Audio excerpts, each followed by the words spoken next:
بالله من الشيطان الرجيم. بسم الله الرحمن الرحيم. ألف لام ميم ذلك الكتاب لا ريب فيه هدى للمتقين الذين يؤمنون بالغيب ويقيمون الصلاة ومما رزقناهم ينفقون والذين يؤمنون بما أنزل إليك وما أنزل من قبلك وبالآخرة هم يوقنون أولئك على هدى من ربهم وأولئك هم المفلحون.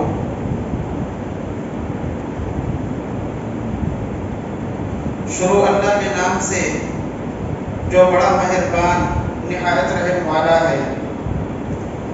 الف لام میم یہ وہ کتاب ہے جس میں کوئی شک نہیں، ڈرنے والوں کے لیے سراپا ہدایت ہے، جو غیب پر ایمان رکھتے ہیں اور نماز قائم کرتے ہیں اور اس میں سے خرچ کرتے ہیں جو ہم نے ان کو دیا ہے، اور جو لوگ اس چیز پر ایمان رکھتے ہیں جو آپ پر نازل کیا گیا اور جو آپ سے پہلے نازل کیا گیا، اور آخرت پر وہ پورا یقین رکھتے ہیں، یہی لوگ اپنے پروردگار کی طرف سے ہدایت پر قائم ہیں اور یہی لوگ فلاح پانے والے ہیں.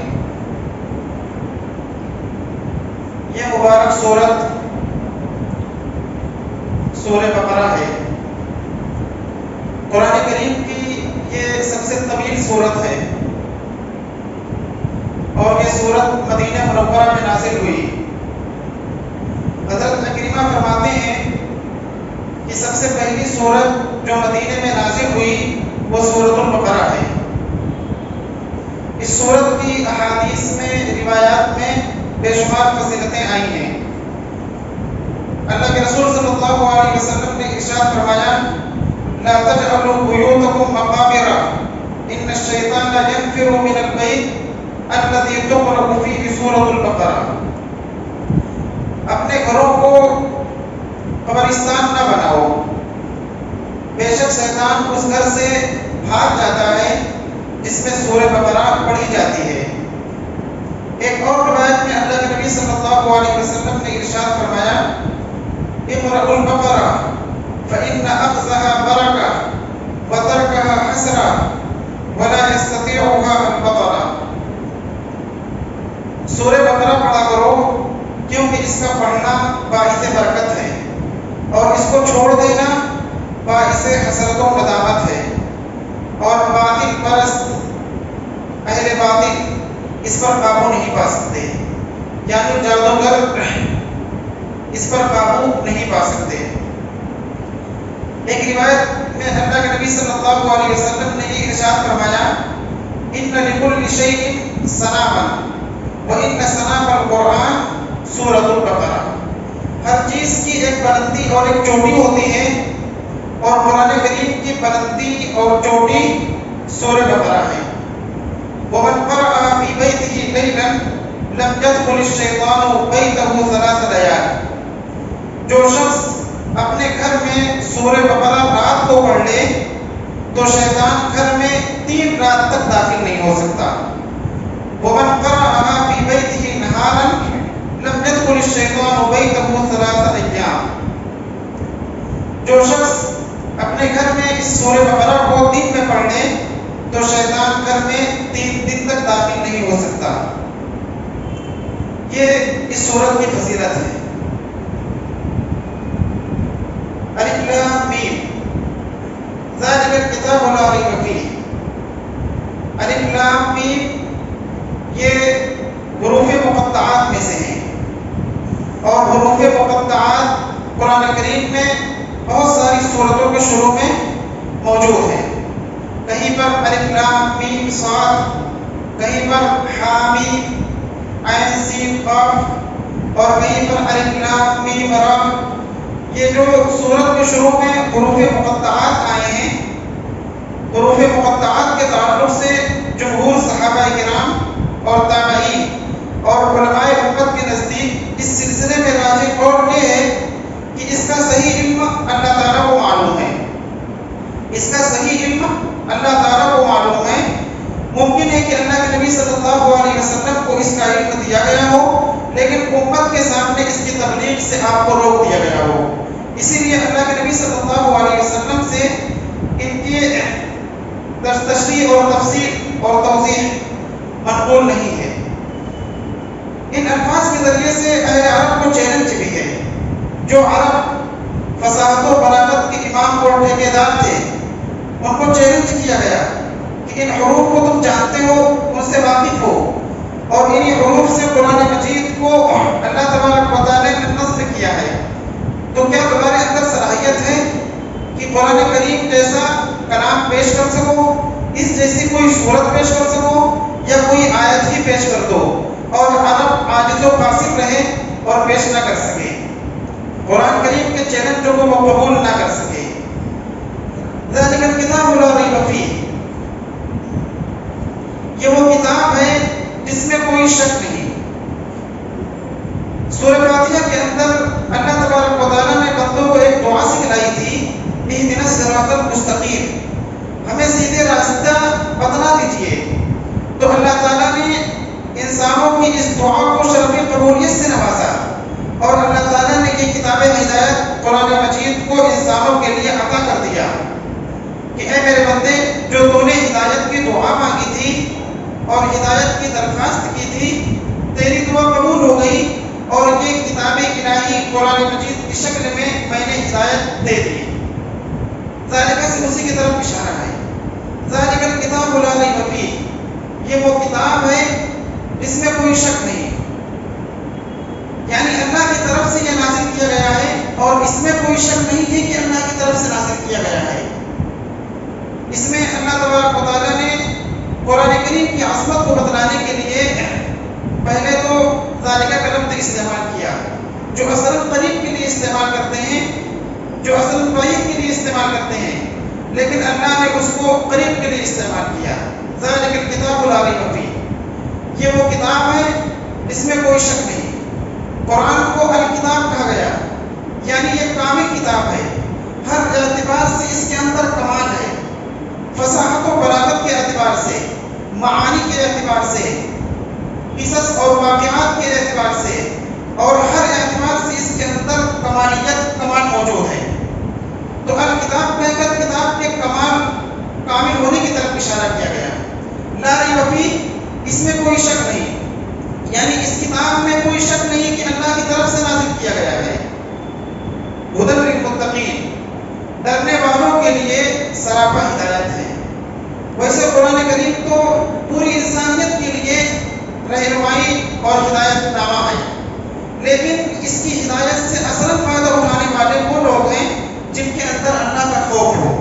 اس لیے یہاں پر اللہ تبارک و تعالیٰ نے ہدایت جو فرمایا وہ ڈرنے والوں کے لیے فرمایا کہ اصلاً اس سے فائدہ اٹھانے والے وہ لوگ ہیں جن کے اندر خوف خدا ہو، جن کے اندر خشیت الہی ہو، جن کے اندر اللہ کا ڈر ہو۔ ھدی للمتقین، ڈرنے والوں کے لیے سراپا ہدایت ہے۔ متقین میں سب سے پہلی صفت جو آتی ہے وہ اتقاء الشرک، شرک سے بچنا۔ تقوی کی جو تعریف ہے، امتثال المأمورات واجتناب المنہیات، جن جن چیزوں کا اللہ نے حکم دیا ان کو کرنا، اور جن جن چیزوں سے اللہ نے منع کر دیا ان چیزوں سے رک جانا، اس کا نام تقویٰ ہے۔ اور تقوی میں اولین چیز شرک سے بچنا، ثم اتقاء المعاصی، پھر گناہوں سے بچنا، ثم اتقاء الشبہات، پھر شبہوں و شبہات سے بچنا۔ احتیاط کی زندگی گزارنا اور احتیاط کی پوری اپنی زندگی بنا لینا، اس کا نام تقویٰ ہے۔ پوری زندگی انسان کی احتیاط والی گزرنے لگے، اس کا نام تقویٰ ہے۔ اسی لیے اللہ تعالیٰ نے یہاں پر تقوی والوں کی کچھ صفات بیان فرمائی ہے کہ متقی اس کو کہا جائے گا جس کے اندر صفات آگے جو بیان کی جا رہی ہیں وہ پائی جائیں۔ الذین یؤمنون بالغیب، جو غیب پر ایمان رکھتے ہیں۔ متقین وہ ہیں جو غیب پر ایمان رکھتے ہیں۔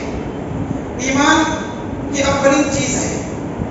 حدیث جبرائیل میں ہے کہ ایمان نام ہے ان تؤمن باللہ وملائکتہ وکتبہ ورسلہ والقدر خیرہ وشرہ والبعث بعد الموت، کہ آپ ایمان لائیں اللہ پر، اس کے رسولوں پر، اس کی کتابوں پر، اس کے فرشتوں پر اور حشر و نشر پر، اور اللہ تبارک و تعالیٰ قیامت کے دن زندہ کرے گا مردوں کو بعث پر اور اچھی بری تقدیر پر، یہ ایمان ہے۔ تو الذین یؤمنون بالغیب، جو غیب پر ایمان رکھتے ہیں۔ غیب یعنی جس کو انسان نہ عقل سے جان سکے اور نہ حواس خمسہ سے جان سکے، مثلا جنت اور دوزخ یہ غیب میں سے ہے۔ مستقبل میں کیا چیزیں ہوں گی، ہم کو کون سا فائدہ پہنچے گا اور کون سا ہم کو نقصانات پہنچیں گے، اس کا تعلق غیب سے ہے۔ انسان کو اٹھایا جائے گا اور اس کے بعد اس کو جزا اور سزا دی جائے گی، اس کا تعلق غیب سے ہے۔ اور اللہ تبارک و تعالیٰ تمام لوگوں کا حساب لیں گے، سب کو اکٹھا کریں گے۔ جنت اور دوزخ ہے، کچھ لوگوں کے لیے جنت ہوگی، کچھ لوگوں کے لیے دوزخ ہے، یہ تمام چیزیں غیب سے تعلق رکھتی ہیں۔ تو اللہ سے ڈرنے والے وہ لوگ ہیں الذین یؤمنون بالغیب، جو غیب پر ایمان رکھتے ہیں، یعنی وہ مانتے ہیں کہ جنت بھی ہے، دوزخ بھی ہے، وہ مانتے ہیں تقدیری امور کو، وہ مانتے ہیں کہ اللہ تبارک و تعالیٰ ہم کو ایک دن اٹھائے گا اور ہمارا حساب و کتاب لے گا۔ وہ جتنی غیبیات کی چیزیں ہیں وہ تمام چیزوں پر پورا یقین رکھتے ہیں۔ وَيُقِيمُونَ الصَّلَاةَ، اور نماز قائم کرتے ہیں۔ ایمان کے بعد سب سے اہم چیز جو ہے وہ نماز ہے۔ نماز ہی سے پتہ چلتا ہے کہ انسان کا اللہ سے رشتہ ہے یا نہیں ہے، اور اسی سے انسان کے مسلمان ہونے کا پتہ چلتا ہے۔ اگر کوئی شخص نماز پڑھے ہی نہ تو سمجھ ہی میں نہیں آئے گا کہ یہ مسلمان ہے یا مسلمان نہیں ہے۔ اسی لیے حدیث پاک میں یہ بات کہی گئی کہ کافر اور مسلمان کے درمیان حد جو ہے وہ نماز ہے، یعنی نماز ہی فیصلہ کرتی ہے انسان کی ایمان والے ہونے کا۔ تو پہلی صفت ایمان ہے اور اس کے بعد نماز۔ وَيُقِيمُونَ الصَّلَاةَ، اور وہ نماز قائم کرتے ہیں۔ نماز قائم کرنے کا مطلب یہ نہیں ہے کہ صرف نماز پڑھ لیں۔ نماز قائم کرنے کا مطلب یہ ہے کہ نماز کو اس کے تمام فرائض، واجبات، سنن اور مستحبات کی رعایت کرتے ہوئے پڑھیں، اور اس کے ساتھ ساتھ نماز کا ایسا ماحول بنائیں کہ پورے معاشرے میں نماز کی ایک فضا بن جائے۔ یہ ہے جو یقیمون الصلاۃ، نماز قائم کرتے ہیں۔ انفرادی طور پر سب لوگ آ کر اپنی نماز پڑھ لیں اور اس کے بعد چلے جائیں، کہ اقامت صلاۃ پورے طور پر نہیں ہے۔ اقامت صلاۃ کا مطلب یہ ہے کہ ہر شخص کے اندر یہ فکر پیدا ہو جائے کہ معاشرے میں کوئی ایک شخص بھی بے نمازی نہ رہے، ہر شخص نماز پڑھنے والا بن جائے، اور یہ صفت جب پیدا ہو جائے گی تبھی اقامت صلاۃ پایا جائے گا۔ ہر شخص کے دل میں ایک تمنا اور ایک فکر جاگ اٹھے کہ معاشرے میں کوئی بھی ایک شخص بے نمازی نہ رہے، کوئی بھی ایک شخص ایسا نہ ملے جو نماز کو چھوڑتا ہو۔ جب یہ صفت پیدا ہو جائے گی تو یہ وَيُقِيمُونَ الصَّلَاةَ کی فہرست میں ہم شامل ہوں گے جو نماز قائم کرتے ہیں۔ اور نماز میں فرائض نماز بھی اس میں شامل ہے، واجبات بھی اس میں شامل ہے، سنن و نوافل بھی اس میں شامل ہے۔ وَمِمَّا رَزَقْنَاهُمْ يُنْفِقُونَ، اور اس میں سے وہ خرچ کرتے ہیں جو ہم نے ان کو دیا ہے۔ یعنی تیسری صفت متقیوں کی جو بیان کی گئی وہ خرچ کرنا۔ اللہ تعالیٰ کے نزدیک خرچ کرنا بہت پسندیدہ عمل ہے۔ قرآن کریم میں اللہ تعالیٰ نے خرچ کو ایمان کے ساتھ جوڑا ہے۔ فَالَّذِينَ آمَنُوا مِنْكُمْ وَأَنفَقُوا لَهُمْ أَجْرٌ كَرِيمٌ، تم میں سے جو شخص ایمان لائے اور انہوں نے خرچ کیا، ان کے لیے عظیم الشان اجر ہے۔ خرچ کرنے میں سب سے جو فرض درجہ ہے وہ زکوٰۃ کا ہے، اس میں زکوٰۃ شامل ہے، اور اس کے ساتھ ساتھ جو صدقات واجبہ یا نفلی صدقات ہیں وہ بھی اس میں شامل ہیں۔ اللہ تبارک و تعالیٰ نے یہ بات ارشاد فرمائی کہ متقی وہ ہیں جو اس میں سے خرچ کرتے ہیں جو ہم نے ان کو دیا ہے۔ اللہ تبارک و تعالیٰ کا نے جو مال ہم کو ملا ہوا ہے یہ اللہ کا دیا ہوا ہے، بس کوشش ہماری رہتی ہے، ورنہ اللہ کی مرضی پر ہم کو مال ملتا ہے۔ اگر اللہ نہ چاہے تو ہم کو 1 روپے بھی حاصل نہیں ہو سکتا۔ آپ ذرا سوچ لیجیے کہ بہت سارے ایسے لوگ ہیں جن کے پاس مال و دولت کچھ بھی نہیں ہے، کچھ بھی ان کے پاس نہیں ہے، تو ہمارے پاس جو بھی مال و دولت اور جو بھی پیسہ ہم کماتے ہیں، جو بھی ہمیں حاصل ہوتا ہے، وہ صرف سب اللہ کا دیا ہوا ہے، اور اللہ نے جو مال ہم کو دیا ہے پورا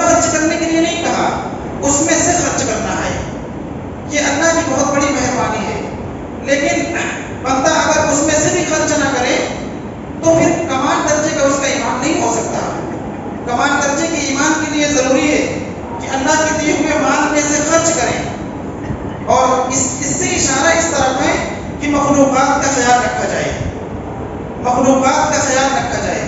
معاشرے میں کوئی بھی شخص ایسا نہ ہو جو پریشان حال ہو، جو پریشان حال لوگ ان پر خرچ کیا جائے گا تو ان کی پریشانی دور ہو جائے گی۔ حقوق العباد کی طرف اس سے اشارہ ہے۔ اللہ تعالیٰ نے وَيُقِيمُونَ الصَّلَاةَ میں اپنے حقوق کی طرف اشارہ کیا، وَمِمَّا رَزَقْنَاهُمْ يُنْفِقُونَ میں بندوں کے حقوق کی طرف اشارہ کیا۔ اور انسان اسی وقت صحیح معنی میں مومن کامل ہو سکتا ہے جبکہ نماز کے ساتھ ساتھ اس کے اندر خرچ کا جذبہ بھی ہو۔ اسی لیے اللہ کے نبی صلی اللہ علیہ وسلم سے خرچ کے سلسلے میں بہت تاکید ہے اور بہت ساری روایات ہیں جو خرچ پر ابھارتی ہیں۔ اللہ تبارک و تعالیٰ نے قرآن پاک میں ارشاد فرمایا کہ کچھ لوگ جو جہنم میں جائیں گے ان کے بارے میں دوسرے لوگ پوچھیں گے ما سلککم فی سقر، تم جہنم میں کیوں گئے؟ تو وہ کہیں گے لم نکن من المصلین ولم نکن نطعم المسکین، ہم نماز نہیں پڑھتے تھے اور ہم کھانا نہیں کھلاتے تھے غریبوں کو۔ تو پتہ چلا کہ نماز کا چھوڑ دینا ہی انسان کے جہنم میں جانے کے لیے کافی ہے، اور خرچ نہ کرنا بھی یہ چیز بہت سخت بعید ہے کہ انسان کو یہ چیز جہنم تک پہنچا سکتی ہے۔ اس لیے کامل درجے کا ایمان یہ ہے کہ انسان کے اندر نماز یعنی حقوق اللہ کی ادائیگی کا بھی جذبہ ہو اور حقوق العباد کی ادائیگی کا بھی جذبہ ہو، جس کی طرف اشارہ کیا گیا وَمِمَّا رَزَقْنَاهُمْ يُنْفِقُونَ سے۔ وَالَّذِينَ يُؤْمِنُونَ بِمَا أُنزِلَ إِلَيْكَ وَمَا أُنزِلَ مِن قَبْلِكَ، اور جو لوگ ایمان رکھتے ہیں اس چیز پر جو آپ پر نازل کیا گیا اور جو آپ سے پہلے نازل کیا گیا اس پر بھی ایمان رکھتے ہیں۔ دوبارہ ایمان کی بات آئی، اس سے ایمان کی اہمیت معلوم ہوتی ہے۔ جس کا ایمان جتنا قوی ہوگا اس کے اندر حقوق اللہ اور حقوق العباد کی ادائیگی کا اتنا زیادہ جذبہ ہوگا، اتنی زیادہ فکر ہوگی۔ جس کا ایمان جتنا قوی ہوگا اتنا زیادہ وہ خرچ کرے گا، جس کا ایمان جتنا زیادہ ہوگا اتنا زیادہ وہ نماز کی طرف مائل ہوگا اور اللہ سے اپنے تعلق کو جوڑے گا۔ دو باتیں اللہ نے یہاں پر ارشاد فرمائی کہ جو آپ پر اے نبی نازل کیا گیا اس پر بھی ایمان رکھتے ہیں یعنی قرآن کریم، اور جو آپ سے پہلے نازل کیا گیا اس پر بھی ایمان رکھتے ہیں۔ توریت، انجیل، زبور اور دیگر جو صحیفے ہیں اس پر بھی ایمان لانا ضروری ہے۔ شریعتیں اگرچہ منسوخ ہو گئی لیکن ان تمام پر ایمان لانا ہمارے لیے ضروری ہے، اور ہمیں جو عمل کرنا ہے وہ اس شریعت پر عمل کرنا ہے۔ لیکن اللہ نے جو کچھ بھی اتارا ہے اور جو بھی صحیفے اپنے انبیاء کرام پر بھیجے ہیں ان تمام پر ایمان لانا ہم سب کے لیے ضروری ہے۔ اس آیت سے یہ چیز معلوم ہوتی ہے۔ وَبِالْآخِرَةِ هُمْ يُوقِنُونَ، اور آخرت پر وہ پورا یقین رکھتے ہیں، آخرت پر وہ پورا یقین رکھتے ہیں۔ آخرت پر ایمان اور اعتقاد رکھنا اور یقین رکھنا یہ بہت بڑی چیز ہے۔ اگر یہی چیز انسان کے اندر پیدا ہو جائے اور اس کو آخرت پر پورا یقین اور پورا اعتقاد ہو جائے تو پھر وہ سارے اچھے اعمال کرے گا اور سارے گناہوں سے بچے گا، سارے اچھے اعمال کرے گا اور سارے گناہوں سے بچے گا۔ ایک شخص جس کو پورا یقین ہو جائے کہ ہمارا آخرت میں حساب ہوگا تو پھر وہ ان تمام کاموں کو کرے گا جس کا اللہ نے حکم دیا اور ان تمام کاموں سے بچے گا جس سے اللہ نے منع فرمایا ہے۔ تو یہ ایک انقلابی عقیدہ ہے جو آخرت پر عقیدہ، آخرت پر یقین رکھنا۔ جب انسان آخرت کے بارے میں سوچ لیتا ہے تو بہت سارے گناہوں سے اور بہت سارے جرائم سے انسان باز رہتا ہے، بہت سارے گناہوں سے انسان بچ جاتا ہے، اور یہی وہ اعتقاد ہے جو صرف اسلام کی خوبی ہے۔ آدمی چھپ کر بھی کوئی گناہ کرتا ہے تو سوچتا ہے کہ اللہ تبارک و تعالیٰ ہمیں دیکھ رہے ہیں اور ہمیں اس کا حساب دیں گے۔ تو یہ آخرت کا جب اعتقاد پیدا ہو جائے گا پورے طور پر تو انسان وہ تمام کام کرے گا جس کا اللہ نے حکم دیا اور ان تمام کاموں سے بچے گا جس سے اللہ نے منع فرمایا ہے۔ اس کے بعد اللہ نے فرمایا اولئک علی ھدی من ربہم واولئک ھم المفلحون، یہی لوگ اپنے پروردگار کی طرف سے ملنے والی ہدایت پر ہیں، یعنی جو تقوی کی صفات والے ہیں، یہی لوگ اپنے پروردگار کی طرف سے ملنے والی ہدایت پر ہیں اور یہی لوگ فلاح پانے والے ہیں۔ ہدایت پر جو لوگ ہیں وہ متقین ہیں، جن کی پہلی صفت غیب پر ایمان لانا، دوسری صفت نماز قائم کرنا، تیسری صفت اللہ کے دیے ہوئے مال پہ خرچ کرنا، چوتھی صفت اللہ نے جو اپنے نبی محمد عربی صلی اللہ علیہ وسلم پر نازل کی اور سارے انبیاء کرام کی طرف جو صحیفے اور کتابیں نازل کی اس پر ایمان لانا، اور پانچویں صفت آخرت پر ایمان اور یقین رکھنا۔ یہ صفات جس کے اندر پائی جائیں گی یہ لوگ ہدایت پر ہیں۔ اولئک علی ھدی من ربہم، یہی لوگ اپنے پروردگار کی طرف سے ہدایت پر ہیں۔ واولئک ھم المفلحون، اور یہی لوگ فلاح پانے والے ہیں۔ فلاح کا ترجمہ کیا جاتا ہے کامیابی سے، لیکن اصلاً کامیابی سے اس کا ترجمہ پورے طور پر ادا نہیں ہوتا۔ فلاح کہتے ہیں کہ انسان کی ہر مراد پوری ہو اور ہر تکلیف سے وہ بچ جائے، انسان کی ہر مراد پوری ہو جائے اور اس کو کوئی ایک تکلیف بھی لاحق نہ ہو، یہ فلاح ہے۔ اب آپ سمجھ سکتے ہیں کہ دنیا میں تو ایسا ہو ہی نہیں سکتا کہ انسان کی ہر مراد پوری ہو جائے اور کوئی ایک تکلیف بھی اس کو لاحق نہ ہو۔ تو پتہ چلا کہ یہ اصلاً آخرت کی کامیابی کے لیے استعمال کیا گیا ہے یہ لفظ۔ آخرت میں انسان کی ہر مراد پوری ہوگی اور اس کو ہر تکلیف سے اللہ تبارک و تعالیٰ محفوظ فرمائیں گے۔ لیکن اس فلاح کو پانے کے لیے جو پیچھے صفات بیان کی گئی ان صفات کو اپنے اندر پیدا کرنا ضروری ہے۔ سب سے پہلی صفت تقوی کی ہے، سب سے پہلی صفت تقوی کی ہے، یعنی تقوی ہم اپنے اندر پیدا کریں۔ دوسری صفت غیب پر، یعنی جو امور غیبیہ ہیں ان پر پورا ہمارا ایمان اور یقین ہو۔ اور تیسری صفت نماز کا قائم کرنا۔ چوتھی صفت جو اللہ تعالیٰ نے مال دیا ہے اس میں سے خرچ کرنا۔ پانچویں صفت اللہ تعالیٰ نے اپنے نبی پر جو کتاب نازل کی اور جو اس سے پہلے کتابیں نازل کی گئیں اس پر ایمان لانا۔ چھٹی صفت آخرت پر پورا ایمان رکھنا۔